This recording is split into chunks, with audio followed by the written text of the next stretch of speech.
ശ്രീഗുരുഭ്യോ നമഃ. ഹരിഃ ഓം. ഓം പാർത്ഥായ പ്രതിബോധിതാം ഭഗവതാ നാരായണേന സ്വയം വ്യാസേന ഗ്രഥിതാം പുരാണമുനിനാ മധ്യേ മഹാഭാരതം. അദ്വൈതാമൃതവർഷിണീം ഭഗവതീം അഷ്ടാദശാധ്യായിനീം അംബ ത്വാമനുസന്ധദാമി ഭഗവദ്ഗീതേ ഭവദ്വേഷിണീം. ഇപ്പം നമ്മൾ ഭഗവത്ഗീതയിലെ കുറേ ശ്ലോകങ്ങൾ പഠിച്ചിരുന്നു. തുടർന്ന് നമുക്ക് ഇന്ന് കുറേ ശ്ലോകങ്ങൾ കൂടെ നമുക്ക് പഠിക്കാം. അപ്പം ആദ്യത്തെ 1 മുതൽ 21 വരെയുള്ള ശ്ലോകങ്ങൾ നമ്മൾ കഴിഞ്ഞ ദിവസം നോക്കിയിരുന്നു. അപ്പോൾ അതിൽ കൂടെ നമ്മൾ എന്ത് മനസ്സിലാക്കി? യുദ്ധഭൂമിയുടെ ഒരു പശ്ചാത്തലം അവിടെ ഒരുക്കപ്പെടുന്നു. ധൃതരാഷ്ട്രർ ചോദിക്കുന്നു സഞ്ജയനോട്, ഹേ സഞ്ജയ, എൻ്റെ മക്കളും പാണ്ഡുപുത്രന്മാരും യുദ്ധക്കളത്തിൽ എന്ത് ചെയ്യുന്നു? സഞ്ജയൻ മറുപടി പറയുന്നു, ദുര്യോധനന്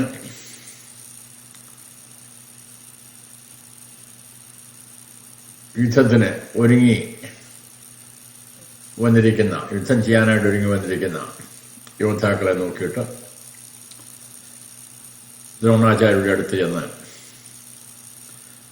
പാണ്ഡവ സൈന്യത്തെയും തന്റെ സൈന്യത്തെയും പരിചയപ്പെടുത്തുന്നു. അപ്പോൾ ഈ പരിചയത്തിന് ശേഷം പിന്നെ ശംഖനാദം, ഭീഷ്മ പിതാമഹൻ സിംഹനാദം പോലെ, സിംഹത്തിന്റെ ഗർജനം പോലെയുള്ള ശക്തിയോടുകൂടിയ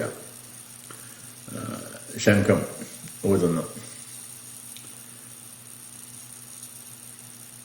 അതേപ്പറ്റി നമ്മൾ വിചാരണ ചെയ്തിരുന്നു. അതിനുശേഷം പാണ്ഡവ സൈന്യത്തിൽ നിന്ന് ഭഗവാൻ ശ്രീകൃഷ്ണൻ ശംഖെടുത്ത് ഊതി. തുടർന്ന് പാണ്ഡവർ ഓരോരുത്തരും അവരുടെ ശംഖെടുത്ത് ഊതി. അതിൻ്റെ ഓരോരുത്തരുടെയും പേരുകളും നമ്മൾ, ശംഖിന്റെ പേരുകളും പോലും നമ്മൾ വിചാരണ ചെയ്തു. അങ്ങനെ 1 മുതൽ 21 ശ്ലോകം വരെ നമ്മൾ ചെയ്തു. ഇതിൽ നിന്ന് എന്താണ് നമ്മൾ ഇതേവരെ മനസ്സിലാക്കിയത്? ദുര്യോധനന്റെയും ധൃതരാഷ്ട്രരുടെയും ഭാവം എന്താണ്?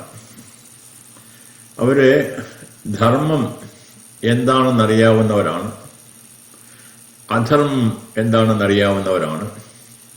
എങ്കിലും അവർ സ്വയം തന്നെ സമ്മതിക്കുന്നു, ധർമ്മം ചെയ്യാൻ സാധിക്കുന്നില്ല, അധർമ്മം ചെയ്യാതിരിക്കാനായിട്ടും സാധിക്കുന്നില്ല എന്ന്.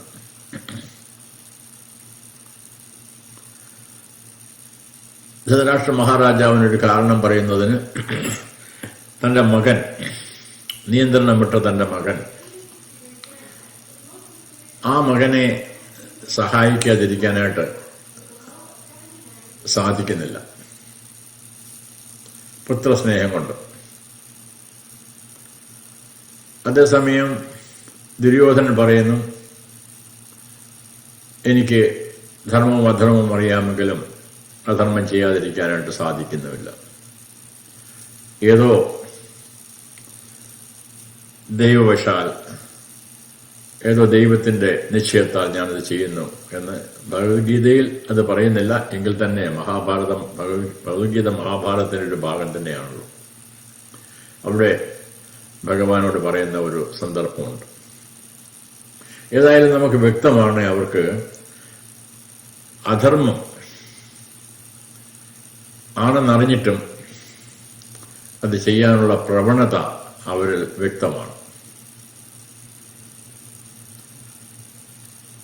വ്യാസമഹർഷി സൂചന തന്നെ അതാണല്ലോ. ധർമ്മക്ഷേത്രേ കുരുക്ഷേത്രേ, ധർമ്മക്ഷേത്രമായ കുരുക്ഷേത്രത്തിലാണ് യുദ്ധം നടക്കുന്നത്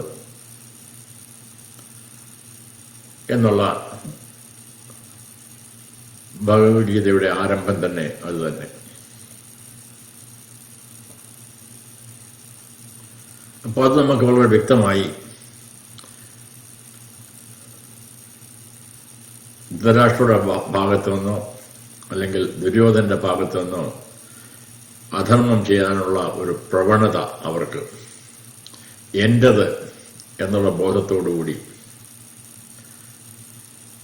അവര് പ്രവർത്തിക്കുന്നു എന്നുള്ളത് നിസ്സംശയമാണ്. ഇനി മുമ്പോട്ട് എന്ത് സംഭവിക്കുന്നു നമുക്ക് നോക്കാം. സഞ്ജയൻ പറയുന്നു, യാവദേതാൻ നിരീക്ഷേഹം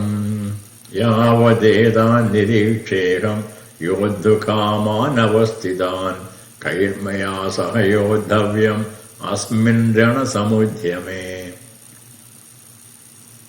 പറയുന്നു, അതിനു മുമ്പ് സംഭവിക്കുന്ന എന്താണ് ആ ശ്ലോകം ഒന്ന് വിചാരണ 21ാമത്തെ ഒന്ന് വിചാരണ ചെയ്തിട്ട് നമ്മൾ പോയാൽ എളുപ്പമാണ് നമുക്ക്.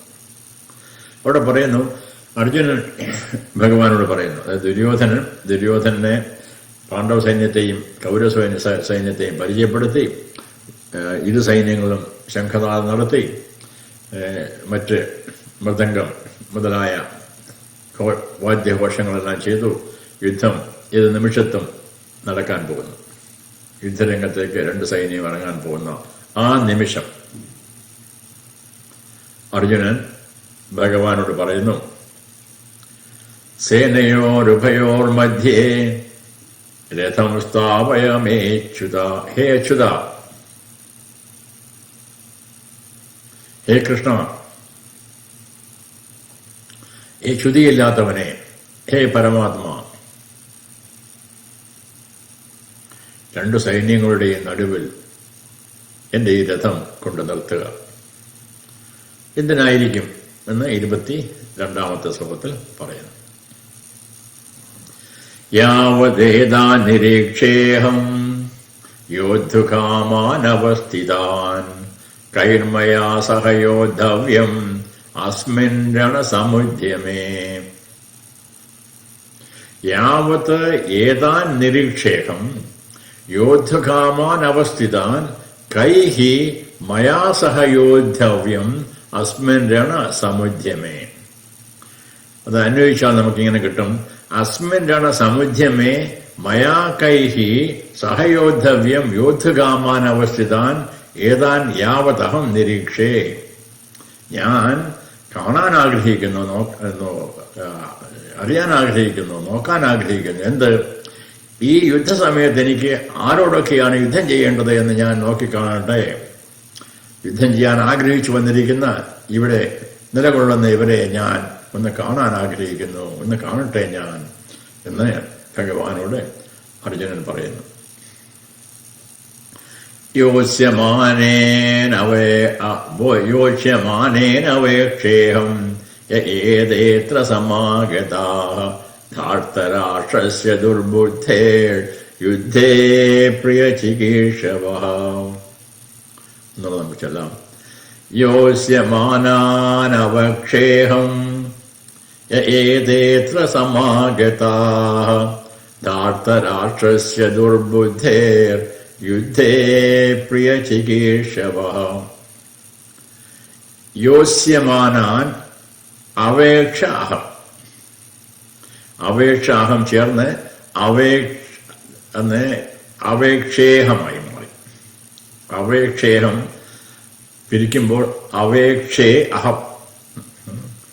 ഏതേ അത്ര സമാഗതാഃ ധാർത്തരാഷ്ട്രസ്യ ദുർബുദ്ധേഃ യുദ്ധേ പ്രിയ ചികീർഷവഃ.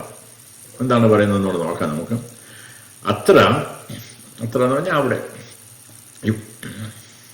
ഇവിടെ, അത്ര ഇവിടെ, തത്ര അവിടെ, അത്ര ഇവിടെ, ഇവിടെ അത്ര ഏതേ ദുർബുദ്ധേ, ഏതൊരു ദുർബുദ്ധികളാണ് ഇവിടെ വന്നിരിക്കുന്നത്.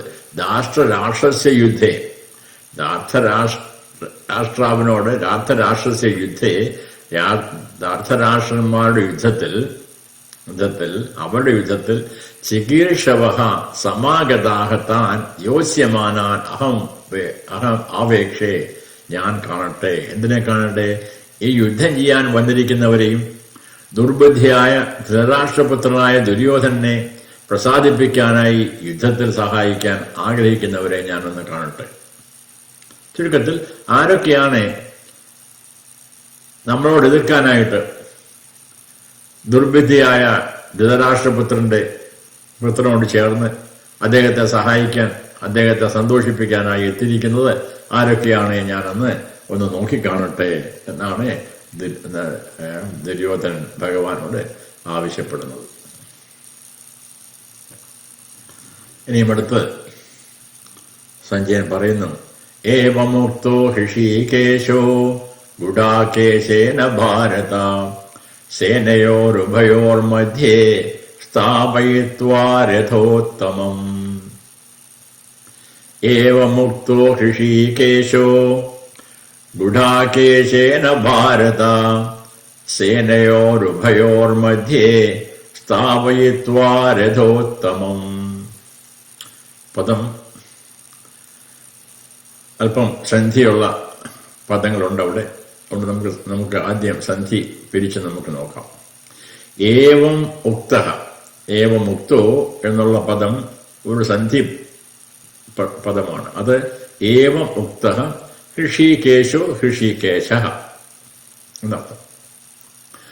ഗുഡാകേശേന ഭാരത, അവിടെ സന്ധിയില്ല. അടുത്തത് 3 വാക്കുകൾ ഒന്ന് ചേർന്നതാണ്.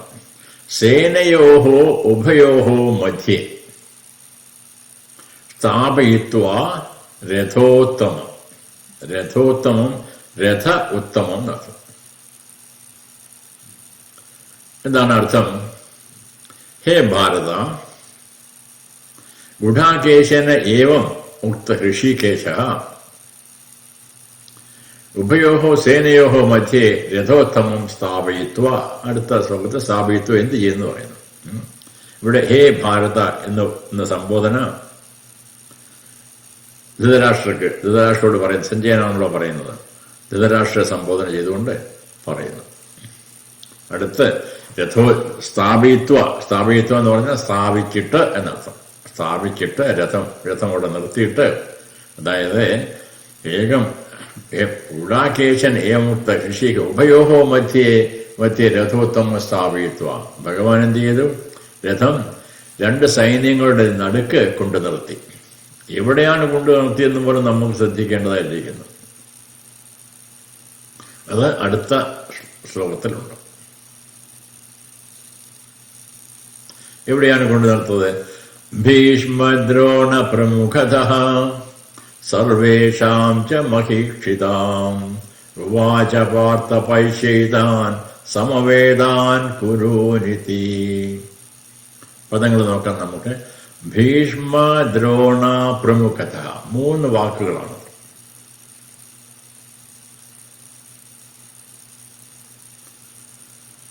ഭീഷ്മ ദ്രോണ പ്രമുഖത.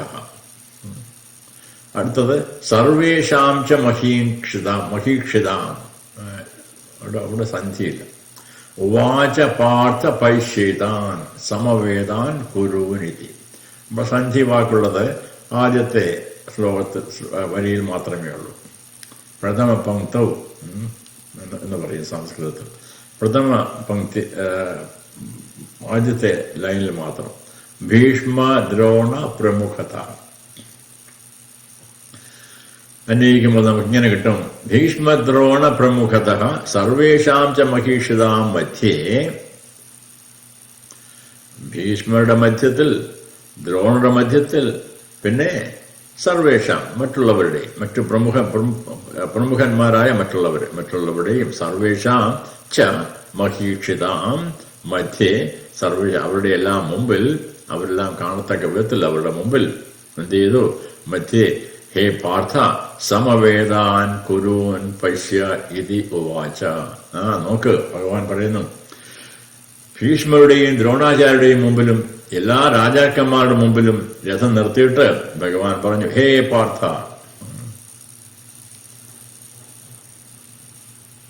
നോക്ക്,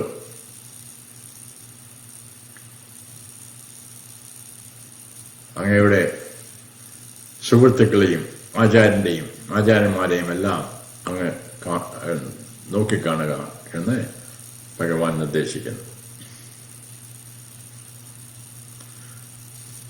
ഇതെല്ലാം ഓരോ സംഭവങ്ങൾ അടുത്ത പടിയിലേക്ക് പോകാനായിട്ടുള്ള അടുത്ത അർജുനന്റെ ദുഃഖം, അർജുനന്റെ ശോകം, മോഹം ഇതൊക്കെ ഉണ്ടാകാൻ പോകുന്നു. അതിനു വേണ്ടിയിട്ടുള്ള ഒരു സന്ദർഭം പറയുന്ന ഇവിടെ അർജുനൻ എന്താണ് അവിടെ കാണുക? ഇതാണ് അവിടെ പ്രധാനം. ശുശുരാൻ സുഹൃതൈവ സേനയോരുഭയോരപി താൻ സമീക്ഷ്യ സ കൗന്തേയഃ സർവാൻ ബന്ധൂനവസ്ഥിതാൻ. ശുശുരാൻ സുഹൃതൈവ സേനയോരുഭയോരപി താൻ സമീക്ഷ്യ സ കൗന്തേയഃ സർവാൻ ബന്ധൂനവസ്ഥിതാൻ. പദങ്ങൾ സരളമാണ്. ശുശുരാൻ സുഹൃദഃ ച ഏവ സേനയോഃ ഉഭയോഃ അപി താൻ സമീക്ഷ്യ സഹ കൗന്തേയഃ സർവാൻ ബന്ധൂനവസ്ഥിതാൻ. എന്താണ് അദ്ദേഹം കാണുന്നത്? രണ്ട് സൈഡിലും എന്താണ് സംഭവിക്കുക? യുദ്ധം നടക്കാൻ പോകുമ്പോൾ ഒരു സൈന്യത്തിൽ എതിർ സൈന്യവും തന്റെ എതിരാളികളും, മറു സൈന്യത്തിൽ തന്റെ സൈന്യവും, ഇങ്ങനെയല്ലേ യുദ്ധം നടക്കുക എപ്പോഴും. പക്ഷെ അദ്ദേഹം അത് കാണുന്നില്ല. എന്ത് കാണുന്ന അദ്ദേഹം? അന്വയിക്കുന്നു. വായിച്ച ശേഷം എങ്ങനെയാണ് അന്വയം? സഹ കൗന്തേയഃ ഉഭയോഃ അപി സേനയോഃ അവസ്ഥിതാൻ ശുശുരാൻ സുഹൃദഃ ച ഏവ സർവാൻ ബന്ധൂൻ താൻ സമീക്ഷ്യ എന്ന് പറഞ്ഞാൽ കണ്ടു എന്നർത്ഥം. കുന്തിപുത്രനായ അർജുനൻ ആരെ കണ്ടു? രണ്ട് സൈന്യങ്ങൾ നിൽക്കുന്ന ശുശുരന്മാരെയും. രണ്ട് സൈന്യങ്ങൾ അപ്പുറത്തേയും ഇപ്പുറത്ത് നിൽപ്പുണ്ട്. പക്ഷെ അദ്ദേഹം എന്തിനെ കണ്ടില്ല? തന്റെ എതിരാളികളെ കണ്ടില്ല. അവിടെ തന്നോട് യുദ്ധം ചെയ്യാൻ വരുന്നവരെ അല്ല അവർ കണ്ടത്. അദ്ദേഹം ആരെ കണ്ടു? തന്റെ ബന്ധുക്കളെ കണ്ടു. ശുശുരന്മാരെയും സുഹൃത്തുക്കളെയും മറ്റു ബന്ധുക്കളെയും അദ്ദേഹം കണ്ടു. എന്നിട്ട് എന്ത് സംഭവിച്ചുവെന്ന് അടുത്ത ശ്ലോകത്തിൽ നമുക്ക് നോക്കാം. പെട്ടെന്ന് അദ്ദേഹത്തിന് എന്ത് ഭാവമുണ്ടായി തന്റെ ബന്ധുക്കളെ കണ്ടു കഴിഞ്ഞപ്പോൾ? കാര്യം എന്തുകൊണ്ട്? അവരുമായിട്ടാണ് യുദ്ധം ചെയ്യേണ്ടത്. അർജുനന്റെ ദുഃഖം എന്താണെന്ന് പിന്നീട്, യഥാർത്ഥ ദുഃഖം എന്താണ് പിന്നീട് അദ്ദേഹം വ്യക്തമാക്കുന്നത്. ബന്ധുക്കൾ എന്ന് പറഞ്ഞാൽ എല്ലാ ബന്ധുക്കളും അദ്ദേഹത്തിന് ദുഃഖം തരുന്ന കാര്യം. എല്ലാം തന്റെ ബന്ധുക്കളാണ്. രണ്ട് സൈഡിലുള്ളതും തന്റെ ബന്ധുക്കൾ തന്നെയാണ്. ദുര്യോധനൻ ഉൾപ്പെടെ, ദുശാസൻ ഉൾപ്പെടെ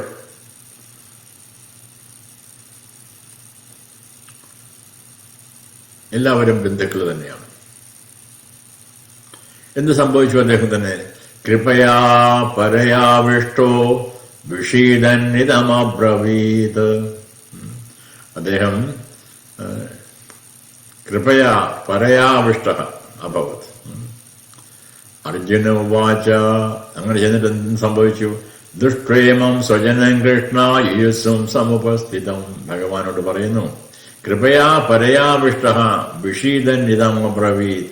അർജുന ഉവാച. അർജുനൻ പറഞ്ഞു, ദൃഷ്ട്വാ ഇമം സ്വജനം കൃഷ്ണ യുയുത്സം സമുപസ്ഥിതം സഹ കൗന്തേയ പരയാ കൃപയാ ആവിഷ്ട വിഷീദനിത ഇതം അബ്രവീത്. ഹേ കൃഷ്ണ യുയുത്സം സമുപസ്ഥിതം ഇമം സ്വജനം ദൃഷ്ട്വാ. അവിടെ സ്വന്തം ബന്ധുക്കളെ കണ്ടപ്പോൾ കുന്തിപുത്രനായ അർജുനൻ അത്യന്തം കരുണയാൽ നിറഞ്ഞ് ദുഃഖിതനായി. അദ്ദേഹത്തിന്റെ മനസ്സ് പതറി. കരുണ എന്ന് പറയുന്നത് മനസ്സിന്റെ ഒരു ഭാവമാണ്, ഹൃദയത്തിന്റെ ഭാവമാണ്. ഒരു മനുഷ്യനെ നമ്മൾ സൃഷ്ടിയെ പറ്റിയൊക്കെ പഠിക്കുമ്പോൾ പലപ്പോഴും വിചാരണ ചെയ്തിട്ടുണ്ട്. സ്ഥൂല ശരീരവും സൂക്ഷ്മ ശരീരവും കർമ്മേന്ദ്രിയങ്ങളും ജ്ഞാനേന്ദ്രിയങ്ങളും ഉണ്ടല്ലോ. പിന്നെ അന്ധഃകരണങ്ങളുണ്ട്. കർമ്മേന്ദ്രിയങ്ങളും ജ്ഞാനേന്ദ്രിയങ്ങളും സൂക്ഷ്മ ശരീരത്തിന്റെ ഭാഗമാണെങ്കിലും അന്ധഃകരണങ്ങൾ കുറെ കൂടെ സൂക്ഷ്മമാണ്. തന്റെ ഉള്ളിൽ, തന്റെ മനസ്സിൽ ആണ് ഈ കൃപ ഉണ്ടാകുക. തന്റെ മനസ്സലിഞ്ഞു. എന്തുകൊണ്ട്? അവിടെ സ്വന്തം ബന്ധുക്കളെ കണ്ടു. ഞാൻ ആരോടാണ് യുദ്ധം ചെയ്യേണ്ടത്? സ്വന്തം ബന്ധുക്കളോട്. അങ്ങനെ കണ്ടപ്പോൾ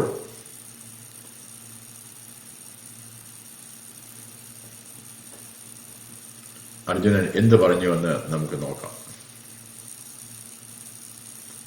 ചുരുക്കത്തിൽ ഇതേവരെ എന്ത് സംഭവിച്ചു എന്ന് ചുരുക്കത്തിൽ നോക്കിയിട്ട് അടുത്ത ഭാഗം വളരെ പ്രധാനപ്പെട്ട ഒരു ഭാഗങ്ങളിലേക്കാണ് നമ്മൾ കടക്കുക. അപ്പൊ ഇതേപോലെ സംഭവിച്ചതിനെ ഒന്ന് വിചാരണം ചെയ്തിട്ട് പോകാമെങ്കിൽ നമുക്ക് എളുപ്പമാകും. ആദ്യത്തെ ഭാഗം 1 മുതൽ 21 വരെ ചുരുക്കത്തിൽ, വളരെ ചുരുക്കത്തിൽ പറയുകയാണെങ്കിൽ യുദ്ധഭൂമിയുടെ ഒരു പശ്ചാത്തലം ഒരുക്കപ്പെട്ടു. നമ്മുടെ മനസ്സിൽ യുദ്ധഭൂമി എങ്ങനെ ഇരിക്കുന്നു എന്ന് സഞ്ജയൻ വെളിപ്പെടുത്തി ധൃതരാഷ്ട്രക്ക് പറഞ്ഞു കൊടുക്കുമ്പോൾ അതിനുശേഷം രണ്ട് പക്ഷത്തിലും ഉള്ള യോദ്ധാക്കളുടെ മഹാരഥന്മാരുടെ പേരുകളും നമ്മൾ പഠിച്ചു. ദുര്യോധന്റെ ഭീതി, തന്റെ സൈന്യം ഭീമനാൽ രക്ഷിക്കപ്പെട്ടിരിക്കുന്ന സൈന്യത്തോട് കിടപിടിക്കാൻ സാധിക്കുമോ എന്നൊരു ഭീതി, ഇതെല്ലാം നമ്മൾ കണ്ടു. ദുര്യോധനന്റെ ആ ഭ്രമം മാറ്റിക്കൊടുക്കാനായിട്ട് സിംഹനാദം ഭീഷ്മർ മുഴക്കി. അതോടെ എല്ലാവരും ഉണർന്നു.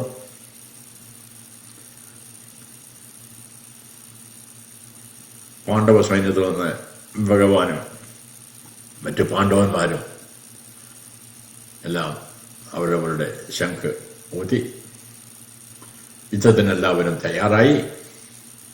എല്ലാ ഊർജവും എല്ലാ ധൈര്യവും വീണ്ടെടുത്തു. അങ്ങനെ ഇരിക്കുമ്പോഴാണ് അർജുനൻ പറയുന്ന, ഭഗവാനെ, എനിക്ക് 2 സൈന്യത്തെയും നോക്കി കാണണം. പ്രത്യേകിച്ച് ദുര്യോധനെ സഹായിക്കാനായിട്ട്, അദ്ദേഹത്തിന്റെ പ്രീതി കിട്ടാൻ വേണ്ടി അദ്ദേഹത്തോട് ചേർന്ന് യുദ്ധം ചെയ്യാൻ വന്നിരിക്കുന്നവരെല്ലാം എനിക്കൊന്ന് കാണണം. കാര്യം തന്റെ സ്വന്തം ആൾക്കാർ തന്നെയാണ്, സ്വന്തം ബന്ധുക്കാർ തന്നെയാണല്ലോ അത്. അതുകൊണ്ടായിരിക്കാം അദ്ദേഹത്തിന് അങ്ങനെ ഒരു തോന്നലുണ്ടായത്. എന്റെ ബന്ധുക്കാർ ആരെല്ലാം ദുര്യോധന്റെ സൈഡിലെ അധാർമ്മിയായ ദുര്യോധന്റെ സൈഡിൽ നിന്ന് യുദ്ധം ചെയ്യാനായിട്ട് തയ്യാറായി വന്നിരിക്കുന്നു, അവരെ ഞാനൊന്ന് കാണട്ടെ എന്നായി അർജുനന്റെ ഭാവം. അതുകൊണ്ട് എന്റെ രഥം 2 സൈന്യത്തിന്റെയും നടുവിലായിട്ട് നിർത്തിത്തരണേ. ഭഗവാൻ രഥം ഭീഷ്മരുടെയും ദ്രോണരുടെയും മറ്റു പ്രമുഖന്മാരായ രാജാക്കന്മാരുടെയും മുമ്പിൽ രഥം കൊണ്ട് നിർത്തുന്നു. എന്നിട്ട് പറഞ്ഞു, പശ്യ, നോക്ക്, ആരൊക്കെയാണ് ഇവിടെ യുദ്ധത്തിന് വന്നിരിക്കുന്നത്. പെട്ടെന്ന് അർജുനൻ കാണുന്നു, തന്റെ പിതാമഹൻ മുതലായ ബന്ധുക്കളെയാണ് അദ്ദേഹം കാണുക. തന്റെ എതിരാളികളെ അദ്ദേഹം കണ്ടില്ല. ഇവരോട് ഞാൻ യുദ്ധം ചെയ്യണമല്ലോ എന്നുള്ള ചിന്ത അദ്ദേഹത്തിന് ഉണ്ടായി. അദ്ദേഹത്തിന് വളരെ കരുണയുണ്ടായി മനസ്സിൽ. അങ്ങനെ അദ്ദേഹം ഒരു വിഷാദ മൂഡിലേക്ക് അദ്ദേഹം മാറി. ഇനി എന്താണ് സംഭവിക്കുന്നത് നമുക്ക് നോക്കാം.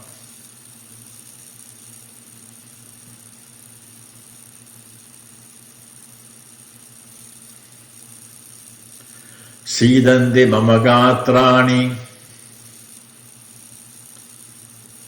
Yes, make sure I'm not skipping anything. No, I'm not skipping anything.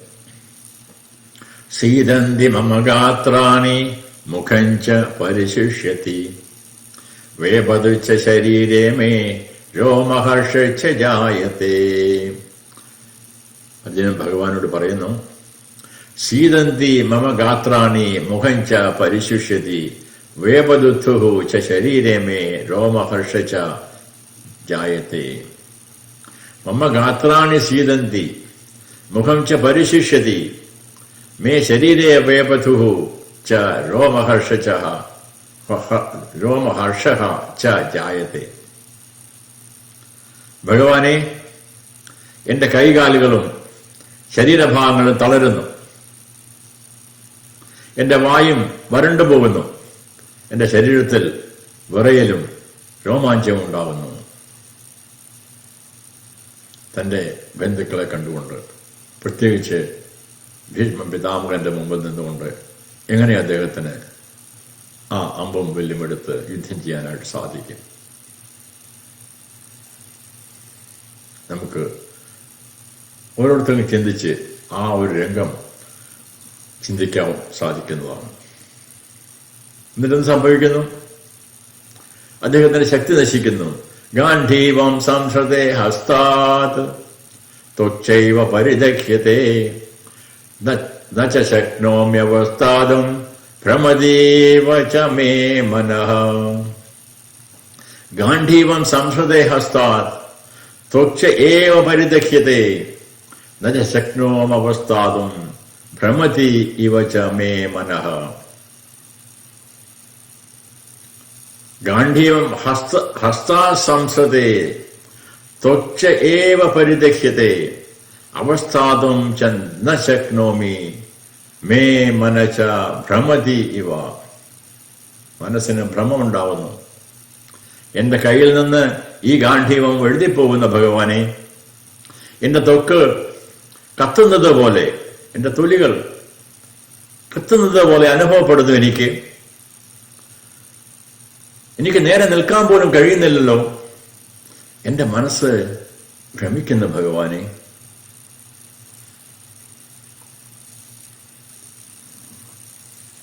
ഓ നിമിത്താനി ച പശ്യാമി വിപരീതാനി കേശവ ന ച സേയോനു പശ്യാമി ഹത്വാ സ്വജനമാഹവേ. നിമിത്താനി ച പശ്യാമി വിപരീതാനി കേശവ ന ച ശ്രേയ അനുപശ്യാമി ഹത്വാ സ്വജനം ആഹവേ. ഹേ കേശവ, വിപരീതാനി നിമിത്താനി ച പശ്യാമി.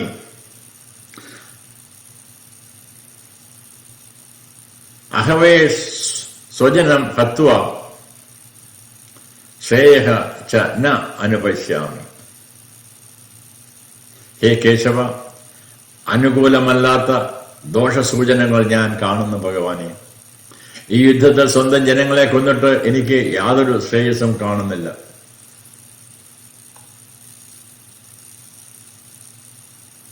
തുടർന്ന് പറയുന്നു, ന കാംക്ഷേ വിജയം കൃഷ്ണ ന ച രാജ്യം സുഖാനി ച കിം നോ രാജ്യേന ഗോവിന്ദ കിം ഭോഗൈർജീവിതേന വാ.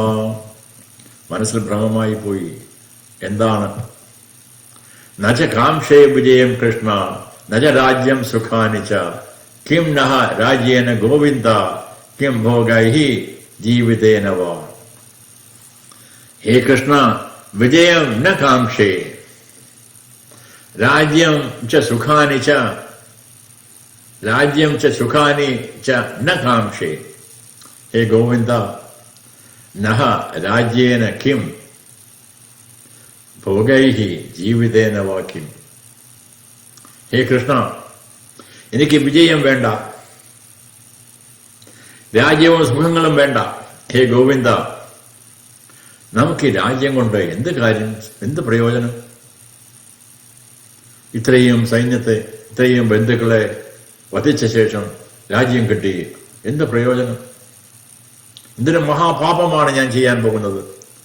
ഭോഗങ്ങളാൽ അല്ലെങ്കിൽ ജീവിതം കൊണ്ട് എന്ത് പ്രയോജനം? അങ്ങനെ കിട്ടുന്ന രാജ്യം കൊണ്ട് എന്താണ് പ്രയോജനം? ഇതായി അർജുനന്റെ ചിന്ത. തുറന്നു നോക്കാം അർജുനൻ എന്തു പറയുന്നു. യേഷാമർത്ഥേ കാംക്ഷിതം നോ രാജ്യം ഭോഗാ സുഖാനി ച തൈമേവ സ്ഥിതാ യുദ്ധേ പ്രാണാൻ ത്യക്ത്വാ ധനാനി ച. യേഷാമർത്ഥേ കാംക്ഷിതം നഃ രാജ്യം ഭോഗാ സുഖാനി ച തേ മേ അവസ്ഥിതാഃ യുദ്ധേ പ്രാണാൻ ത്യക്ത്വാ ധനാനി ച. അന്വയം: യേഷാമർത്ഥേ നഹ രാജ്യം ഭോഗാഃ സുഖാനി ച കാക്ഷിതം തേ ഇമേ പ്രാണാൻ ധനാനി ച ത്യക്ത്വാ യുദ്ധേ അവസ്ഥിതാഃ. ആർക്കു വേണ്ടിയാണോ ഞാൻ ഈ രാജ്യം,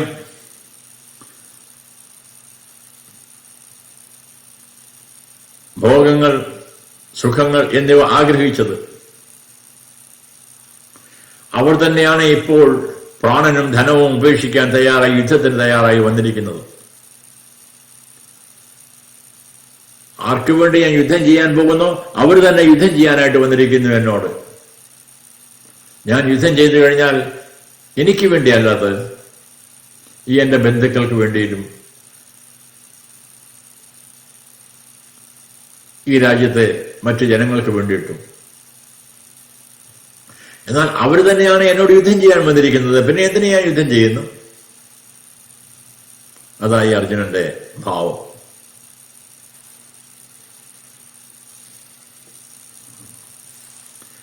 ഇനിയും അല്പം കൂടെ ഉള്ളിലേക്ക് അദ്ദേഹം കടക്കുന്നു. അദ്ദേഹത്തിന്റെ ഹൃദയം അലിഞ്ഞു പോകുന്നു.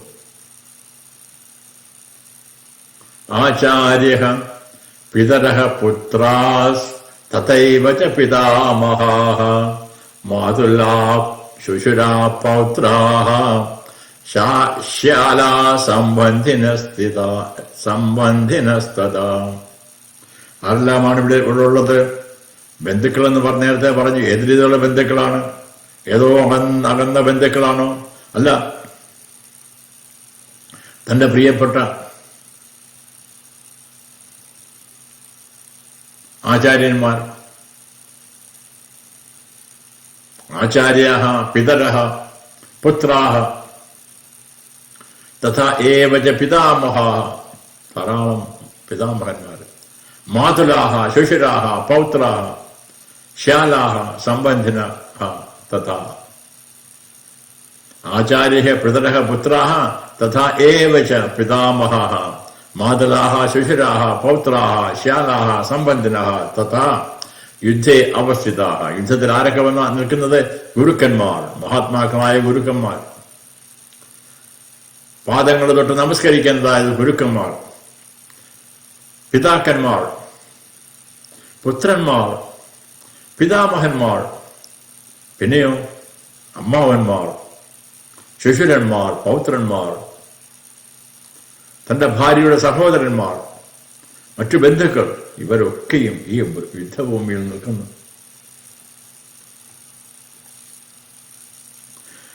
ഏതാന്നഹന്തുമിച്ഛാമി ജ്ഞതോപി മധുസൂദന അഭിത്രൈലോക്യരാജസ്യ ഹേതോ കിം ന മഹീകൃതേ. ഏതാന്നഹന്തും ഇച്ഛാമി ജ്ഞതഃ അപി മധുസൂദന അപി ത്രൈലോക്യരാജ്യസ്യ ഹേതോഃ കിം നോ മഹീകൃതേ. ഹേ മധുസൂദന, ജ്ഞതഃ അപി ഏതാൻ ഹന്തും ന ഇച്ഛാമി ത്രൈലോക്യരാജ്യസ്യ ഹേതോഃ അപി മഹീകൃതേ കിം നു. ഹേ മധുസൂദന, ഇവരെന്നെ കൊല്ലാൻ വന്നാൽ പോലും ഇവരെ കൊല്ലാൻ എനിക്ക് ആഗ്രഹമില്ല. 3 ലോകങ്ങളുടെ രാജ്യം ലഭിക്കാനായാലും പോലും, ത്രിലോകത്തിന് വേണ്ടിയാണെങ്കിലും പോലും ഞാൻ ഇവരെ കൊല്ലാൻ ആഗ്രഹിക്കുന്നില്ല. എന്നാൽ ഈ ഭൂമിയിലെ ഒരു രാജ്യത്തിന് വേണ്ടി ഞാൻ ഇവരെ കൊല്ലുന്നതിനെ പറ്റി പറയാനുണ്ടോ? 3 ലോകങ്ങൾ, ഭൂഭുവ സ്വർഗലോകം എനിക്ക് തന്നു കഴിഞ്ഞാലും ഞാൻ ഇവരെ വധിക്കാനായിട്ട്, ഇവരോട് യുദ്ധം ചെയ്യാനായിട്ട് ഞാൻ തയ്യാറല്ല. പിന്നല്ലേ തുച്ഛമായ കുറച്ച് ഭൂമി? ഇല്ല, ഞാൻ ഈ യുദ്ധത്തിന് തയ്യാറല്ല.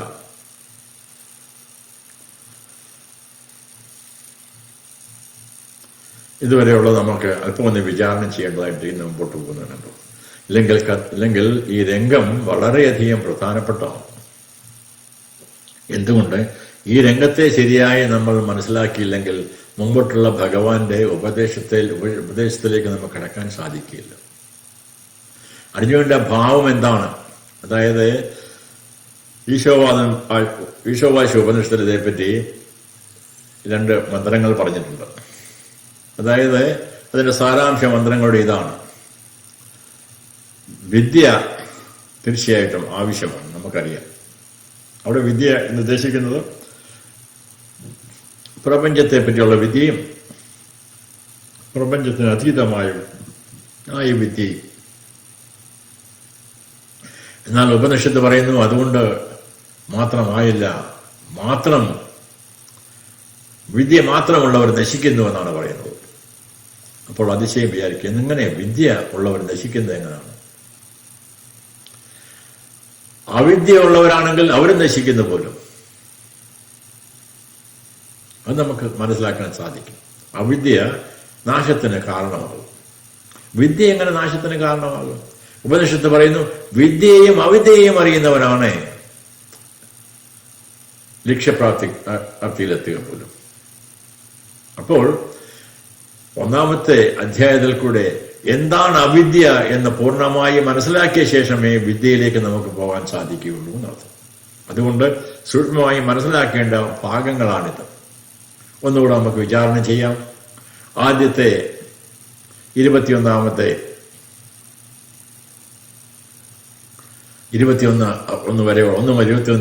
വരെയുള്ള ഭാഗങ്ങൾ എന്താണ്? ധൃതരാഷ്ട്ര സഞ്ജയനോട് ചോദിക്കുന്നു. ആദ്യം, ധർമ്മഭൂമിയായ കുരുക്ഷേത്രത്തിൽ യുദ്ധം ചെയ്യാൻ കൂടിയ എന്റെ പുത്രന്മാരും പാണ്ഡവന്റെ പുത്രന്മാരും എന്ത് ചെയ്യുന്നു എന്ന് ചോദിക്കുന്നു. സഞ്ജയൻ യുദ്ധഭൂമിയിലെ സംഭവങ്ങൾ വിവരിക്കാനായിട്ട് തുടങ്ങുന്നു. ദുര്യോധനൻ പാണ്ഡവരുടെ ശക്തമായ സൈന്യത്തെ കണ്ടുകൊണ്ട് ഭയവും ജാഗ്രതയും അനുഭവിക്കുന്നു.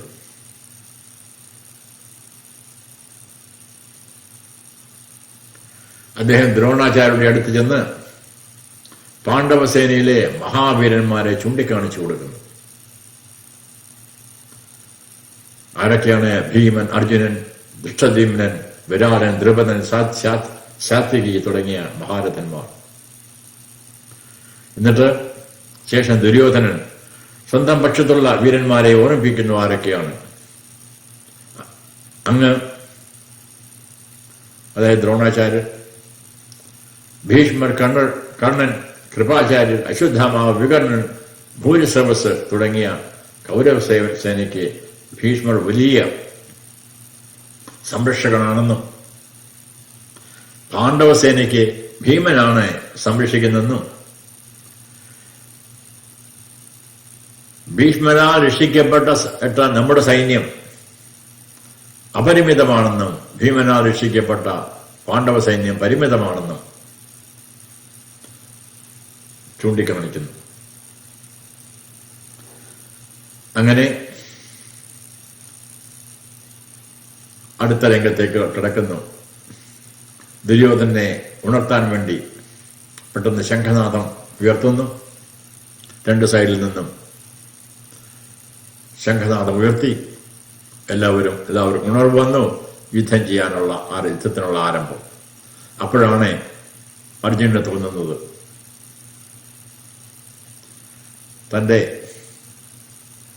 തന്നോട് യുദ്ധം ചെയ്യാൻ വന്നിരിക്കുന്ന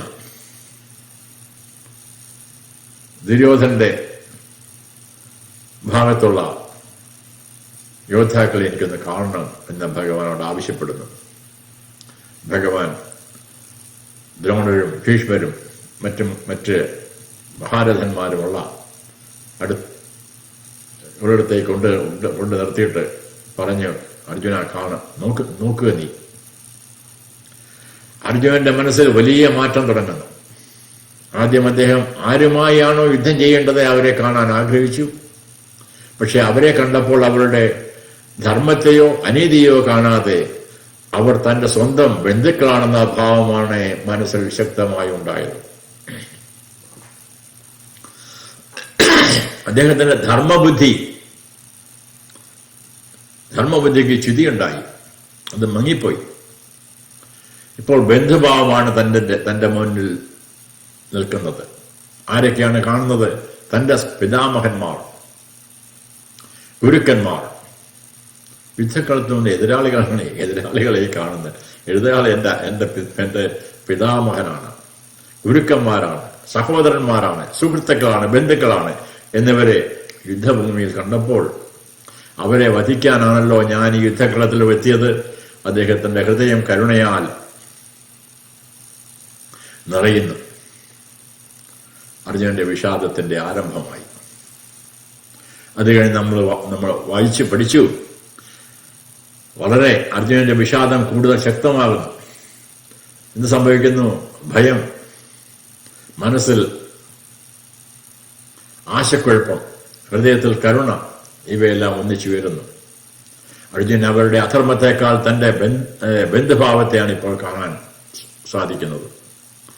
അതുകൊണ്ട് വിജയം, യുദ്ധത്തിൽ വിജയിക്കുക, രാജ്യം ലഭിക്കുക, മറ്റു ഭോഗാദികൾ യുദ്ധം ചെയ്ത ശേഷം ഇങ്ങനെയൊക്കെയുള്ള ജീവിതം എനിക്ക് ആവശ്യമില്ല, യാതൊരു അർത്ഥവുമില്ലാത്തതാണ് ഇത് എന്ന് അദ്ദേഹം കരുതുകയാണ്. ഇനി നമുക്ക് കുറെ ശ്ലോകങ്ങളുടെ കൂടെ മുമ്പോട്ട് നോക്കാം. എന്താണ് അദ്ദേഹം പറയുന്നത്? നിഹത്യ ധാതരാഷ്ട്രാന്നഃ കാപീതി സ്യാർജനാർദ്ദന പാപമേവാശയേതസ്മാൻ ഹത്വൈതാദാതതായിനഃ. നിഹത്യ ധാതരാഷ്ട്രാന്നഃ കാപി പ്രീതിഃ സ്യാത് ജനാർദ്ദന പാപം ഏവ ആശ്രയേത് അസ്മാൻ ഹത്വാ ഏതാൻ ആതതായിനഃ. ഹേ ജനാർദ്ദന, ധാതരാഷ്ട്രാൻ നിഹത്യ ന കാപീതി സ്യാത് ഏതാൻ ആതതായിനഃ ഹത്വാ പാപം ഏവ അസ്മാൻ ആശ്രയേത്. ഹേ ജനാർദ്ദന, ധൃതരാഷ്ട്രയുടെ പുത്രന്മാരെ കൊന്നാൽ ഞങ്ങൾക്ക് എന്ത് സന്തോഷം ലഭിക്കും? ഇവർ ആക്രമിക്കാൻ വന്നവരാണെങ്കിൽ പോലും അവരെ കൊന്നാൽ പാപം മാത്രമേ ഉണ്ടാവുകയുള്ളൂ. ഏതാൻ ആതതായിനഃ ഹത്വ, അവര് പാപം ചെയ്യുന്നവരാണ്, എന്നാൽ പോലും ആക്രമികളാണ് അവർ.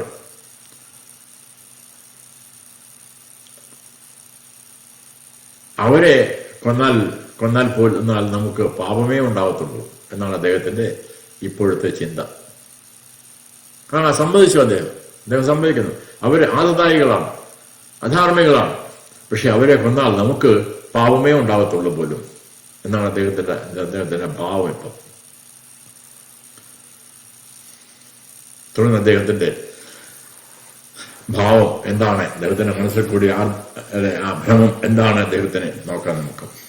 തസ്മാനാർഹ വയം ഹന്തും ധാർത്തരാഷ്ട്രാൻ സ്വബാന്ധവാൻ സ്വജനം ഹി കഥം ഹത്വാ സുഖനസ്യാമ മാധവ. തസ്മാത് ന അർഹ വയം ഹന്തും ധാർത്തരാഷ്ട്രാൻ സ്വബാന്ധവാൻ സ്വജനം ഹി കഥം ഹത്വാ സുഖനസ്യാമ മാധവ. ഹേ മാധവ, തസ്മാത്, ഹേ മാധവ, വയം സ്വബാന്ധവാൻ ദാസരാഷ്ട്രാൻ ഹന്തും ന അർഹാഹ. ഹി സ്വജനം ഹത്വാ കഥം സുഖനസ്യാമി. അതുകൊണ്ട് ഹേ മാധവ, നമ്മുടെ സ്വന്തം ബന്ധുക്കളായ ധൃതരാഷ്ട്രന്റെ പുത്രന്മാരെ കൊല്ലുവാൻ നമുക്ക് യോഗ്യമല്ല. സ്വന്തം ജനങ്ങളെ കൊണ്ടിട്ട് നാം എങ്ങനെ സന്തോഷത്തോടെ ജീവിക്കാൻ സാധിക്കും?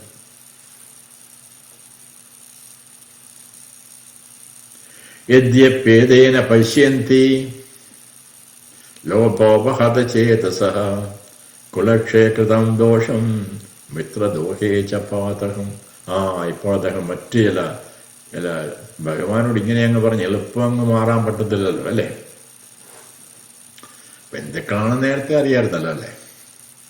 ഇപ്പോ ഒരു പരിവർത്തനം വന്നപ്പോൾ അർജുനന്റെ മനസ്സിൽ കുറെ കൂടെ ഒരു ന്യായം, എന്തുകൊണ്ട് ഈ ഭാവം എന്റെ മനസ്സിലുണ്ടായി എന്ന് കുറെ കൂടെ വിവരിക്കേണ്ടതായിരിക്കുന്നു എന്ന് അർജുനന് കാണുമായിരിക്കും എന്ന് നമുക്ക് ഊഹിച്ചെടുക്കാം. അതിന് അദ്ദേഹം മറ്റു ചില മാർഗങ്ങളോട് അദ്ദേഹം മറ്റു ചില ന്യായങ്ങളും അദ്ദേഹം ഉന്നയിക്കുകയാണ് ഇവിടെ. യദ്യപ്യേതേന പശ്യന്തി ലോഭോപഹത ചേതസഃ കുലക്ഷേ കൃതം ദോഷം മിത്രദ്രോഹേ ച പാതകം. യദ്യപി ഏതേന പശ്യന്തി ലോഭ ഉപഹതഃ ചേതസഃ കുലക്ഷേ കൃതം ദോഷം മിത്രദ്രോഹേ ച പാതകം. യദ്യപി ലോഭോപഹതഃ ചേതസഃ ഏതേ കുലക്ഷേ കൃതം ദോഷം മിത്രദ്രോഹേ ച പാതകം ന പശ്യന്തി. ലോഭത്താൽ മനസ്സ് മുടങ്ങി ഇവർ കുലനാശം മൂലം ഉണ്ടാകുന്ന ദോഷവും സുഹൃത്തുക്കളെ കൊണ്ടുള്ള ദ്രോഹത്തിൽ ഉണ്ടാകുന്ന പാപവും കാണുന്നില്ലെങ്കിലും നമ്മളിത് കാണുന്നുണ്ടല്ലോ. അവര് ബുദ്ധിഹീനന്മാരാണ്, അവര് കാണുന്നില്ല, ആദതായികളാണ്, അവര് ദോഷം ചെയ്യാൻ ആഗ്രഹിക്കുന്നവരാണ്. അവര് ദുഃഖം കാണുന്നില്ല. യഥാർത്ഥം ആരുമായിട്ടാണ് യുദ്ധം ചെയ്യേണ്ടത്? എന്റെ സ്വന്തം ബന്ധുക്കളാണ്, ആരാണ് രണ്ട് സൈഡിൽ വന്ന് അവര് കാണുന്നില്ല. ഭഗവാനെ, എന്നാൽ പോലും കഥം ന ജ്ഞേയമസ്മാഭിഃ പാപാദസ്മാ നിവർത്തിതം കുലക്ഷേ കൃതം ദോഷം പ്രപശ്യദ്ഭിർജനാർദ്ദന. കഥം ന ജ്ഞേയമസ്മാഭിഃ പാപാദസ്മാ നിവർത്തിതം കുലക്ഷേ കൃതം ദോഷം പ്രപശ്യദ്ഭിർജനാർദ്ദന. ഹേ ജനാർദ്ദന, കുലക്ഷേ കൃതം ദോഷം പ്രപശ്യദ്ഭിഃ അസ്മാഭിഃ അസ്മാത് പാപാത് നിവർത്തിതം കഥം ന ജ്ഞേയം. ഹേ ജനാർദ്ദന, കുലനാശം മൂലമുണ്ടാകുന്ന ദോഷം നന്നായി കാണുന്ന ഞങ്ങൾ, അവര് കാണുന്നല്ല, എന്ത് ചെയ്യാം? ഈ പാവത്തിൽ നിന്ന് പിന്മാറേണ്ടതാണ്. എന്തുകൊണ്ടെന്ന് മനസ്സിലാക്കാതിരിക്കണം.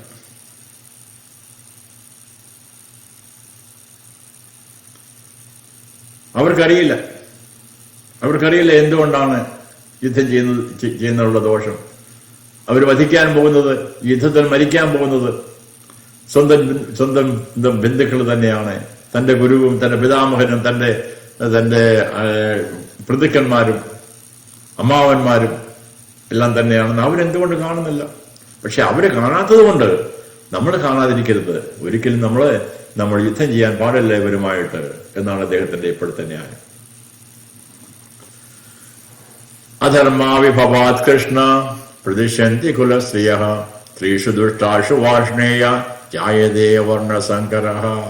മനോഹരമായ ഒരു ന്യായം, പിന്നൊരു ന്യായം അദ്ദേഹം കൊണ്ടുവന്നിരിക്കുന്നു. തന്റെ മനസ്സിൽ ഭ്രമമായി കഴിഞ്ഞു കഴിഞ്ഞാൽ, മുമ്പോട്ട് നമ്മൾ പഠിക്കും അതേപ്പറ്റി, മനസ്സിന് ഭ്രമം വരുമ്പോൾ കാമക്രോധ ലോഭം മോഹാദികളിൽ ഏതെങ്കിലും ആക്രമിച്ചു കഴിഞ്ഞാൽ, മനസ്സിന് ഭ്രമമായി കഴിഞ്ഞു കഴിഞ്ഞാൽ മനസ്സും ബുദ്ധിയും ഒന്നും പ്രവർത്തിക്കുകയില്ല. പിന്നെ എന്താ പറയുന്നത് നമുക്ക് തന്നെ അറിയില്ല. നമുക്കറിയാതെ നമ്മൾ എന്തൊക്കെയോ, നമ്മുടെ ഉള്ളിൽ എന്താണ് കിടക്കുന്നത് അത് വെളിയിൽ വരും. അപ്പോൾ അറിയാതെ, ഇല്ലാത്തതല്ല വരുന്നത് കേട്ടോ, അങ്ങനെ വിചാരിക്കരുത്. ഭ്രമം വരുമ്പോഴേ നമ്മുടെ ഉള്ളിൽ പലതും അടക്കി വെച്ചിരുന്നു. നമ്മൾ പല ഭാവങ്ങളും അടക്കി വെച്ചിരുന്നു. ഇത് അരുത്, തെറ്റ് എന്ന് മനസ്സിലാക്കി നമ്മൾ അടക്കി വെച്ചിരുന്നു. നമ്മൾ ചെയ്യാൻ ആഗ്രഹിക്കുന്നില്ല, തെറ്റ് ചെയ്യാൻ ആഗ്രഹിക്കാത്തതുകൊണ്ട് പല പ്രവണതകളും നമ്മളിലുള്ള പ്രവണതകൾ നമ്മൾ അടക്കി വെച്ചിരിക്കുന്നു. അങ്ങനെയാണ് നമ്മൾ ജീവിക്കുക, സാധാരണ മനുഷ്യൻ ജീവിക്കുക. തെറ്റ് ചെയ്യാൻ ആഗ്രഹിക്കുന്നത് അറിയാം, അറിവ് കിട്ടി. എന്നാൽ വാസനയുണ്ടോ? ഉണ്ടായിരുന്ന വാസന ഇപ്പോൾ അതിനെ നശിപ്പിക്കാൻ ഒരു പ്രയത്നം നടത്തിക്കൊണ്ടിരിക്കുന്നു. അങ്ങനെ സൽസ്വഭാവമായിട്ട് മറ്റുള്ളവരെ ഉപദ്രവിക്കാതെ സ്നേഹത്തോടു കൂടി. എന്നാൽ മുൻ വാസനകൾ കിടക്കുന്നത് അവിടെ ഉണ്ട് കേട്ടോ. അതിനെ ഉയരാൻ സമ്മതിക്കുകയില്ല. നമ്മൾ ആവശ്യമില്ല, ഉയരാൻ സമ്മതിക്കരുത്. അതുകൊണ്ട് നമ്മൾ അമർത്തി വെച്ചിരിക്കുന്ന ചില സന്ദർഭത്തിലേ അത് വെളിയിൽ അറിയാതെ വന്നുപോകും. പാടില്ല. പക്ഷെ ഇവിടെ ഞങ്ങളുടെ സന്ദർഭമാണ് അർജുനൻ എന്ന് നമുക്ക് മനസ്സിലാക്കാം. അർജുനൻ ഈ രീതിയിലുള്ള ഒരു മനുഷ്യനായിരുന്നില്ല, ഒരു മഹാത്മാവായിരുന്നില്ല. ഇപ്പോഴൊരു പ്രത്യേക സന്ദർഭത്തിൽ അദ്ദേഹത്തിന്റെ മനസ്സലിഞ്ഞുപോയി, ഭ്രമമായി പോയി. എന്താണ് പറയുന്നത് എനിക്ക് തന്നെ അറിയാൻ വയ്യാതെ ആയിപ്പോയി. അധർമാഭിഭവാത് കൃഷ്ണ പ്രദിശന്തി കുലശ്രിയഃ സ്ത്രീഷു ദുഷ്ടാഷു വാഷ്ണേയ ജായതേ വർണ്ണസങ്കരഃ അധർമ്മ അഭിഭവാത് കൃഷ്ണ പ്രതിഷന്തി കുലശ്രിയഃ സ്ത്രീഷു ദുഷ്ടാഷു വാഷ്ണേയ ജായതേ വർണ്ണസങ്കരഃ.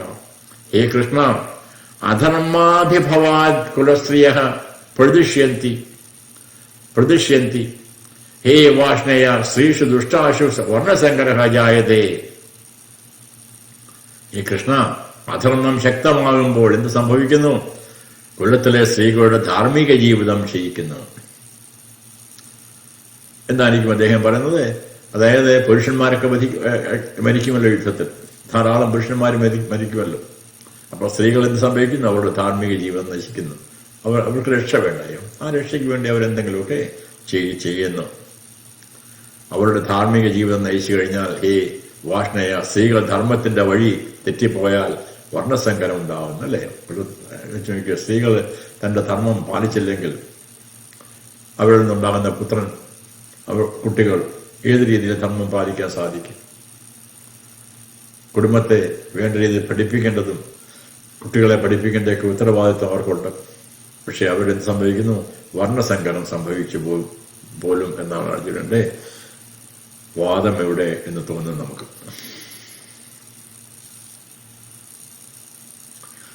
തുടർന്ന് അതിനെ വ്യക്തമാക്കുന്നു. ഇനി അത് ഭഗവാൻ ഇത് സ്വീകരിച്ചില്ലെങ്കിൽ ഒന്നുകൂടെ വ്യക്തമാക്കി കൊടുക്കാമെന്ന് വിചാരിച്ചു കാണും അദ്ദേഹം, അല്ലേ?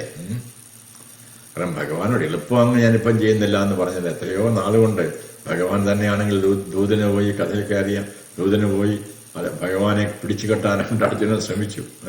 ഇങ്ങനെയൊക്കെ ഇവർക്ക് നാല് രാജ്യം പകുതി കൊടുത്തില്ലെങ്കിലും 4 വില്ലേജുകൾ, 4 ഗ്രാമം കൊടുത്താൽ മതി നിങ്ങൾ എന്നാവശ്യപ്പെട്ടു. ദുര്യോധനൻ പറഞ്ഞല്ല, ഒരു സൂചി കുത്താൻ പോലും ഞാൻ അവർക്ക് സ്ഥലം കൊടുക്കുന്നില്ല എന്ന് പറഞ്ഞു. അങ്ങനെ യുദ്ധത്തിന് തയ്യാറായി. പെട്ടെന്ന് ഈ ഒരു ഭഗവാനെ എൻ്റെ അപ്പൂപ്പനോടുണ്ട്, എൻ്റെ പിതാമഹനുണ്ട് എന്നൊക്കെ പറഞ്ഞ് യുദ്ധമില്ലാതിരിക്കാൻ പെട്ടെന്ന് അങ്ങനെ സാധിക്കത്തില്ല. അപ്പോൾ അതിന് കുറെ കൂടെ ന്യായങ്ങൾ ആവശ്യമാണ് ഇവിടെ. അതുകൊണ്ട് അദ്ദേഹം പറയുന്നു, കുലക്ഷയെ പ്രണശ്യന്തി കുലധർമ്മ സനാതന. ആ സനാതനധർമ്മത്തെ അദ്ദേഹം വിളിച്ചു. ധർമ്മേ നഷ്ടേ കുലം കൃഷ്ണം അധർമ്മോഭിഭവത്യത കുലക്ഷയെ പ്രണശ്യന്തി കുലധർമാഃ സനാതനാഃ ധർമ്മേ നഷ്ടേ കുലം കൃഷ്ണം അധർമ്മഃ അഭിഭവതി ഉത. കുലക്ഷയെ സനാതനഃ കുലധർമാഃ പ്രണശ്യന്തി ധർമ്മേ നഷ്ടേ അധർമ്മഃ ഉത കൃഷ്ണം കുലം അഭിഭവതി. കുലം നശിക്കുമ്പോൾ പാരമ്പര്യമായി നിലനിന്നിരുന്ന കുലധർമ്മങ്ങൾ നശിക്കുന്നു. ധർമ്മം നശിച്ചാൽ എന്ത് സംഭവിക്കുന്നു? അധർമ്മം മുഴുവൻ കുലത്തെ കീഴടക്കുന്നു. വീണ്ടും അർജുനന്റെ ന്യായങ്ങൾ മുമ്പോട്ട് വരുന്നു. ശങ്കരോ നരകായൈവ കുലജ്ഞാനാം കുലസ്യ ച പതന്തി പിതരോ ഹേഷാം ലുപ്തപിണ്ഡോദകക്രിയാഃ. ശങ്കരഃ നരകായ ഏവ കുലജ്ഞാനാം കുലസ്യ ച പതന്തി പിതരഃ ഹി യേഷാം ലുപ്തപിണ്ഡ ഉദകക്രിയാഃ. ശങ്കരഃ കുലജ്ഞാനാം കുലസ്യ ച നരകായ ഏവ ഭവതി ഹി യേഷാം ലുപ്തപിണ്ഡോദകക്രിയാഃ പിതരഃ പതന്തി. വർണ്ണസങ്കരം കുലത്തെ നശിപ്പിക്കുന്നവർക്കും അവരുടെ കുലത്തിനും നരകത്തിലേക്ക് പോവാൻ കാരണമായി തീരുന്നു. കാരണം അവരുടെ പിണ്ടവും ജലവും അർപ്പിക്കുന്ന പിതൃകർമ്മങ്ങൾ നഷ്ടപ്പെടുമ്പോൾ അത് ചെയ്യാൻ സാധിക്കത്തില്ല. കാര്യം എന്താണ്? പുരുഷന്മാരെല്ലാം, കുട്ടികളെല്ലാം, അവരുടെ മക്കളെല്ലാം എല്ലാം മരിച്ചുപോയി. പിന്നെ അവൾ മരിച്ചു കഴിഞ്ഞാൽ അവരുടെ പിണ്ടോദക്രിയ ആര് ചെയ്യും? അർജുനന്റെ വലിയൊരു പ്രശ്നം അർജുൻ കൊണ്ടുവന്നതാണ്. അവരുടെ മരിച്ചു കഴിഞ്ഞിട്ട് പിന്നെ ഇവർക്ക് എന്ത് സംഭവിക്കും? ഇതായി അർജുനന്റെ ചിന്ത. എന്തെല്ലാം ഭ്രമമാണ് അർജുനന് വന്നിരിക്കുന്നത്. നേരെ സ്വബുദ്ധി പ്രവർത്തിക്കുന്നില്ല. അദ്ദേഹത്തിന്റെ ബുദ്ധി പ്രവർത്തിക്കുന്നില്ല. അദ്ദേഹം ന്യായങ്ങളൊക്കെ കൊണ്ടുവരികയാണ് ഭഗവാന്റെ മുമ്പിൽ. പല ന്യായങ്ങളും പറയുന്നതെല്ലാം സത്യമാണ്. അദ്ദേഹം ശാസ്ത്രം അറിയാവുന്ന ആളാണ് കേട്ടോ. ശരിയായി ശാസ്ത്രം പഠിച്ച ആളാണ്. അതിനനുസൃതമായിട്ടാണ് അദ്ദേഹം പറയുക. വർണ്ണസങ്കരം കുലത്തെ നശിപ്പിക്കുന്നവർക്കും അവരുടെ കുലത്തിനും നരകത്തിലേക്കുള്ള കാരണമായി തീരുന്നു. കാരണം അവരുടെ പിണ്ടവും ജലവും അർപ്പിക്കുന്ന, അതായത് മരിച്ച ശേഷം ചെയ്യുന്ന കർമ്മങ്ങൾ അവർക്ക് ചെയ്യാൻ സാധിക്കാത്തതുകൊണ്ട് അവരെ നശിക്കുന്നു എന്നർത്ഥം. പൂർവികന്മാർ നശിക്കുന്നു. ദോഷൈരേധേ കുലജ്ഞാനാം വർണ്ണസങ്കരകാരകൈഃ ഉത്സാദ്യന്തേ ജാതിധർമാഃ കുലധർമാഃ ച ശാശ്വതാഃ. ദോഷൈഃ ഏതൈഃ കുലജ്ഞാനാം വർണ്ണസങ്കരകാരകൈഃ ഉത്സാദ്യന്തേ ജാതിധർമാഃ കുലധർമാഃ ച ശാശ്വതാഃ. അന്വയം: ഏതൈഃ വർണ്ണസങ്കരകാരകൈഃ ദോഷൈഃ കുലജ്ഞാനാം ശാശ്വതാഃ ജാതിധർമാഃ കുലധർമാഃ ച ഉത്സാദ്യന്തേ. വർണ്ണസങ്കരത്തിന് കാരണമായ ഈ ദോഷങ്ങളാൽ കുലത്തെ നശിപ്പിക്കുന്നവരുടെ ശാശ്വതമായ ജാതിധർമ്മങ്ങളും കുലധർമ്മങ്ങളുമെല്ലാം നശിക്കുന്നു. അദ്ദേഹം ഇപ്പൊ ജാതിയും കുലത്തെയും പിടിച്ചു. കുലം നേരത്തെ അദ്ദേഹത്തിനുണ്ടായിരുന്നു. ഇപ്പൊ ജാതി അങ്ങോട്ടും ഇങ്ങോട്ടും വർണ്ണസങ്കരമൊക്കെ നടത്തും. വർണ്ണം ഉത്സന്ന കുലധർമാണാം മനുഷ്യാണാം ജനാർദ്ദന നരകേ നിയതം വാസോ ഭവതീത്യനുശുശ്രുമ. ഉത്സന്ന കുലധർമാണാം മനുഷ്യാണാം ജനാർദ്ദന നരകേ അനിയതം വാസഃ ഭവതീതി അനുശുശ്രുമ എന്ന് പദച്ഛേദം. ഹേ അർജുന, ഉത്സന്ന കുലധർമാണ മനുഷ്യാണ നരകേ നിയതം വാസഃ ഭവതീതി അനുശുശ്രുമ. ഹേ ജനാർദ്ദന, കുലധർമ്മങ്ങൾ നശിച്ച മനുഷ്യർക്ക് നരകത്തിൽ ദീർഘകാലം വാസമുണ്ടാവും എന്ന് ഞങ്ങൾ കേട്ടിട്ടുണ്ട്. അദ്ദേഹം അങ്ങനെ കേട്ടിട്ടുണ്ട് പോലും. അദ്ദേഹത്തിന് കുലധർമ്മങ്ങൾ ചെയ്യാതെ മരിച്ച ശേഷം പിണ്ടോദക്രിയ ചെയ്യാതെ പോയി കഴിഞ്ഞു കഴിഞ്ഞാൽ നരകയാതന അനുഭവിക്കും. നരകത്തെ ധാരാളം കിടക്കേണ്ടി വരും പോലും എന്നാണ് അദ്ദേഹം കേട്ടിട്ടുള്ളത്. ഇനി എന്ത് ന്യായമാണ് അദ്ദേഹം പറയുക നമുക്ക് നോക്കാം. അദ്ദേഹത്തിന്റെ ന്യായം കഴിഞ്ഞ് കേട്ടോ. ഇപ്പൊ ഇതിനെ എല്ലാം കൂടെ സമ്മറിയാണ്. ഇത്രയും നേരത്തെ അദ്ദേഹം പറഞ്ഞതിന്റെ സമ്മറിയാണ് പറയുന്നത്. എന്താണ് സമ്മറി അദ്ദേഹം പറയുക? അഹോബത മഹത്പാപം കർത്തും വ്യവസിത വയം യദ്രാജസുഖലോഭേന ഹന്തും സ്വജനമുദ്യതാഃ. അഹോബത മഹത്പാപം കർത്തും വ്യവസിത വയം യദ്രാജസുഖലോഭേന ഹന്തും സ്വജനമുദ്യതാഃ. അന്വയം നോക്കാം എങ്ങനെയാണെന്ന്. അഹോബത യദ്വയം രാജ്യസുഖലോഭേന സ്വജനം ഹന്തും ഉദ്യതാഃ മഹത്പാപം കർത്തും വ്യവസിതാഃ. അയ്യോ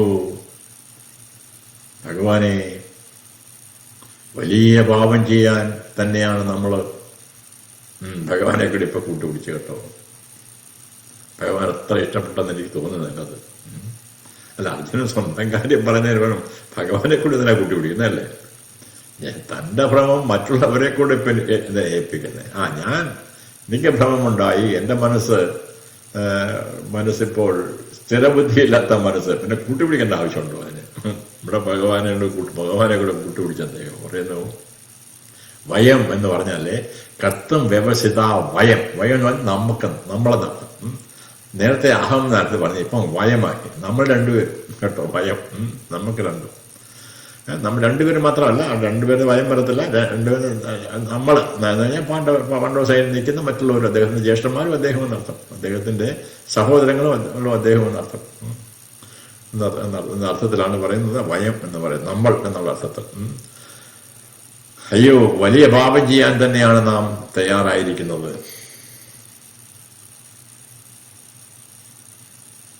രാജ്യത്തിന്റെയും സുഖത്തിന്റെയും ലോഭത്താൽ വെറും എന്തിനു വേണ്ടിയാ ഇത്രയും പാപം ചെയ്യാൻ നമ്മൾ ആഗ്രഹിച്ചിറങ്ങിയത്? രാജ്യത്തിന് വേണ്ടിയിട്ട്. അയ്യോ, എന്തൊരു കഷ്ടം.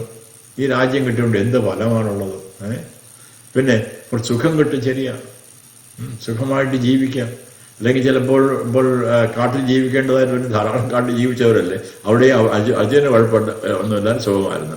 ഭീമന് ഒരു കുഴപ്പമില്ലായിരുന്നു, ഇഷ്ടം പോലെ ആഹാരം കിട്ടുമായിരുന്നു, അവിടെ ഒരു കുഴപ്പമില്ലായിരുന്നു. ദുര്യോധന്റെ അഭിപ്രായം എന്താ, അർജുനന്റെ അഭിപ്രായം എന്താണ്? ഈ രാജ്യത്തിന് വേണ്ടിയിട്ട് ഇങ്ങനെ കഷ്ടപ്പെടേണ്ട ആവശ്യമുണ്ടോ? ഇത്രയും സുഖം അനുഭവിക്കാനായിട്ട് അരണ്യത്തിൽ പോയി എന്തുമാത്രം സുഖമാണ്. ഇവിടുത്തെ സുഖത്തിനേക്കാളും നല്ല സുഖമാണ്. ഇത്രയും സുഖം അനുഭവിക്കാൻ വേണ്ടി ഈ സ്വന്തം ബന്ധുക്കളെ കൊല്ലണ്ട വല്ല ആവശ്യമുണ്ടോ ഭഗവാനെ? അയ്യോ, വലിയ പാപം ചെയ്യാൻ തന്നെയാണ്. എന്താണ് നമ്മൾ ചെയ്താൽ എന്താ വിടുന്ന വലിയ പാപം? ആ പാപം ചെയ്താലും സംഭവിക്കുന്ന അറിയാതെ അനുഭവിക്കും എന്ന് മാത്രമല്ല, ധാരാളം പേരെ നരകത്തിലേക്ക് നമ്മളെ പ്രവൃത്തി കൊണ്ട് പോകേണ്ടതായിട്ടും വരും, അല്ലേ? വർണ്ണസങ്കരം ഉണ്ടാകുന്നു. ഇങ്ങനെ എന്ത് വേണ്ട പല ന്യായങ്ങളും അർജുനൻ ഉന്നയിച്ചല്ലോ. ഈ ന്യായങ്ങളിലെല്ലാം എന്താണ്? അയ്യോ മഹാഭാവമാണ്. അദ്ദേഹം സമ്മറൈസ് ചെയ്ത് പറയാണ്, അഹോപത മഹത് പാപം കർത്തും വ്യവസിത വയം യജ്ജാജസുഖലോഭേന ഹന്തം സ്വജനമുദ്യത. അയ്യോ, വലിയ പാപം ചെയ്യാൻ തന്നെയാണ് നമ്മൾ തയ്യാറായിരിക്കുന്നത്, ഒരുങ്ങിയിറങ്ങിയിരിക്കുന്നത്. രാജ്യത്തിന്റെയും സുഖത്തിന്റെയും ലോകത്തിൽ എന്തിനു വേണ്ടിയിട്ടാണ്? രാജ്യം കിട്ടാൻ വേണ്ടി, സുഖം കിട്ടാൻ വേണ്ടി. അയ്യോ, എന്തൊരു വിഡ്ഢിത്തരമാണ് നമ്മൾ ചെയ്യുന്നത്. എന്നിട്ട് സ്വജനങ്ങളെ, സ്വന്തം ആൾക്കാരെ കൊന്നിട്ട് ഈ രാജ്യത്തിന് ഒരുങ്ങിയിരിക്കുന്നല്ലോ. കഷ്ടം കഷ്ടം കഷ്ടം. അങ്ങനെയായി അദ്ദേഹത്തിന്റെ ഭാവം. യതി മാമ പ്രതീകാരം അശസ്ത്രം ശസ്ത്രപാണയഃ ധാർത്തരാഷ്ട്രാരണേ ഹന്യുഃ തന്മേ ക്ഷേമതരം ഭവേത്. യതി മാമ പ്രതീകാരം അശസ്ത്രം ശസ്ത്രപാണയഃ ധാർത്തരാഷ്ട്രാഹരണേ ഹന്യുഃ തന്മേ ക്ഷേമതരം ഭവേത്. യതി ശാസ്ത്ര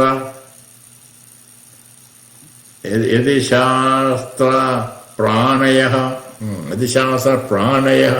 ധാർത്തരാഷ്ട്രഹരണേ അപ്രതീകാരം അശസ്ത്രം മാം ഹന്യു തത് മേ ക്ഷേമതരം ഭവേത്. ആയുധങ്ങളുമായി നിൽക്കുന്ന ധൃതരാഷ്ട്രന്റെ പുത്രന്മാർ യുദ്ധഭൂമിയിൽ പ്രതിരോധിക്കാതെയും ആയുധമില്ലാതെ നിൽക്കുന്ന എന്നെ കൊന്നാലും വേണ്ടുമില്ല. ഞാൻ ഇപ്പം എന്റെ അമ്പും വില്ലാനെല്ലാം താഴെ വെച്ചില്ലേ, അവരെന്നെ ഇങ്ങോട്ട് വന്ന് എന്നെ കൊല്ലുക, ആയുധമില്ലാത്ത എന്നെ കൊല്ലുക.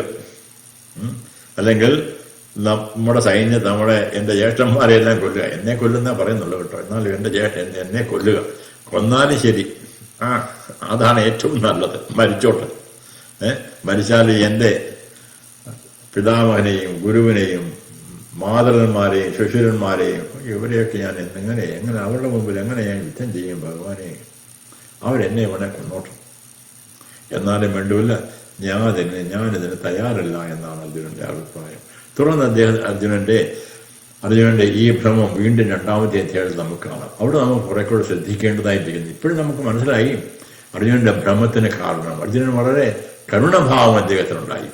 അദ്ദേഹത്തിന് സ്വാത്വിക സ്വഭാവമുള്ള ആളാണ് അദ്ദേഹം. അതുകൊണ്ട് കൊല്ലുന്നത് അദ്ദേഹത്തിന് ഇഷ്ടമല്ല എന്ന് മാത്രമല്ല, സ്വന്തം ആൾക്കാർ, തന്റെ സ്വന്തം പിതാമഹനെ നോക്കിക്കൊണ്ട് അദ്ദേഹത്തോട് യുദ്ധം ചെയ്യുന്നത് എങ്ങനെ? തന്റെ പ്രിയപ്പെട്ട ഗുരുദേവനെ അദ്ദേഹം നോക്കിക്കൊണ്ട് അദ്ദേഹവുമായി യുദ്ധം ചെയ്യുന്നത് എങ്ങനെ? അല്ല, അർജുനന്റെ ഭീതി കൊണ്ടല്ല. എന്താണ്? ഇവരോട് യുദ്ധം ചെയ്ത് അവരെ തോൽപ്പിക്കുക, അല്ലെങ്കിൽ അവരെ കൊല്ലാൻ വേണ്ടി അവരോട് യുദ്ധം ചെയ്യുക, കൊല്ലുക പോട്ടെ, അവരോട് യുദ്ധം ചെയ്യുന്നത് എങ്ങനെ? ഇങ്ങനെ തന്റെ മനസ്സ് പതറിപ്പോയി, ദുഃഖിച്ചു പോയി. ഇങ്ങനെയാണ് ഒന്നാമത്തെ അധ്യായം തീരുക. സഞ്ജയൻ പറയുന്നു, ഏവമുക്ത ജനസംഖ്യേ യഥോപസ്ഥോപാവിശത്. ഇപ്പോഴേവരെ അമ്പം വല്ലം കയ്യിൽ വീഴുന്നു എന്ന് പറഞ്ഞേ ഉള്ളൂ. അമ്പം വല്ലം എൻ്റെ കയ്യിൽ നിന്ന് വീണു പോന്നു ഭഗവാനെ, രോമകൂപങ്ങൾ ഉണ്ടാവുന്നു, എനിക്ക് മനസ്സെന്റെ അധികം ദുഃഖിക്കുന്നു ഭഗവാനെ എന്ന് പറഞ്ഞെങ്കിലും അമ്പം വില്ല് ഇപ്പോഴും കയ്യിലുണ്ട് കേട്ടോ. പക്ഷേ ഇപ്പൊ തീരുമാനിച്ചു, ഈ പറഞ്ഞ ന്യായങ്ങളൊക്കെ സ്ഥാപിച്ച ശേഷം അദ്ദേഹം പറയുന്നു, ഇത് മഹാപാപമാണ്, അതുകൊണ്ട് ഞാൻ ഇനിയും ഏവമുക്ത അർജുന സംഖ്യേ യഥോപസ്ഥ ഉപവിശത്ത് വിസർജ്യ ശശനം ചാപം ശോകസംയുക്തമാനസ. പറയുന്നു ശോകവിഘ്നമാനസ അർജുന ഏവമുക്ത്വ ശശരം ചാപം വിസർജ്യ സംഖ്യേ രഥോപസ്ഥേ ഉപാവിശത്ത്. പറയുന്നു ഇങ്ങനെ പറഞ്ഞിട്ട് ശോകത്താൽ മനസ്സ് കലങ്ങിയ അർജുനൻ അമ്പുകളോടുകൂടിയ തന്റെ വില്ല് ഉപേക്ഷിച്ച് യുദ്ധഭൂമിയിൽ രഥത്തിൽ ഇരുന്നു. ഇനി യുദ്ധം ചെയ്യേണ്ടെന്ന് അദ്ദേഹം തീരുമാനിച്ചിട്ട് തന്റെ അമ്പും വില്ലും ത്യജിച്ചിട്ട് രഥത്തിൽ ഇരിക്കുന്നു. ഇവിടെ നമുക്ക് 2-ാമത്തെ അധ്യായത്തിലേക്ക് തുടർന്ന് നമുക്ക് മനസ്സിലാക്കാം എന്താണ് അടുത്ത രംഗത്ത് എന്താണ് സംഭവിക്കുക. അർജുനൻ തൽക്കാലത്തേക്ക് ഇവിടെ ഇരിക്കട്ടെ. നമുക്ക് നമ്മുടെ മനസ്സിൽ ഇതുവരെ ഉണ്ടായ ഭാവം, അർജുനന്റെ ഭാവം എന്താണെന്നും ശരിയായി മനനം ചെയ്യുക. ശരിയായി മനനം ചെയ്ത് നമ്മൾ അല്പം ഗ്രഹിക്കുമ്പോൾ, ഗ്രഹിച്ച ശേഷം നമുക്ക് ഇതിന്റെ സാരാംശം, ഇതുവരെ പഠിച്ചതിന്റെ സാരാംശം ഒന്നുകൂടെ ദർശിച്ച ശേഷം നമുക്ക് 2-ാമത്തെ അധ്യായത്തിലോട്ട് അടുത്ത ലെസണിൽ നമുക്ക് കാണാം. ഓം സർവേ ഭവന്തു സുഖിനഃ സർവേ സന്തു നിരാമയാഃ സർവേ ഭദ്രാണി പശ്യന്തു മാ കശ്ചിത് ദുഃഖഭാഗ് ഭവേത്. ഓം പൂർണ്ണമതഃ പൂർണ്ണമിദം പൂർണ്ണാത് പൂർണ്ണമുദച്യത്തെ പൂർണ്ണസ്യ പൂർണ്ണമാദായ പൂർണ്ണമേവാവശിഷ്യത്തെ. ഓം ശാന്തി ശാന്തി ശാന്തി.